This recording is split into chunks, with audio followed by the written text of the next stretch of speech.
Ushbu loyiha Aloqa bank hamkorligida Namangan viloyati Namangan tumani Tepaqo'rg'on MFI 24-konturda amalga oshirilmoqda. Bu yerda qulupnay ekini ekilgan. Ushbu loyiha maydonining hajmi 3.4 gektarni tashkil etadi. Uzunligi 390 metr, eniga 90 metrni tashkil etadi. Bu yerdagi ekinlar zamonaviy usullar bilan parvarishlanmoqda. Hozirda ekinlar pishish, tugish fazasida rivojlanmoqda. Ekinlarni yetishtirish 220-230 kun davomida tashkil etadi. Yetishtirish jarayonida sug'oriladi, tabiiy va mineral o'g'itlar bilan oziqlantiriladi. Ushbu loyihaga 20 dehqon xo'jaliklari biriktirilgan bo'lib, har bir dehqon uchun o'rtacha 15 sotixdan yer maydon to'g'ri keladi.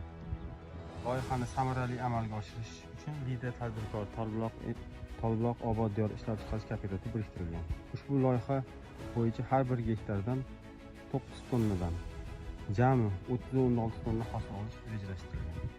Mazkur ekin yig'ishtirib olingandan so'ng ikkinchi ekinga ham yuqori daromadli ekin turi ekish orqali yer egalarining daromadi yanada oshirib boriladi.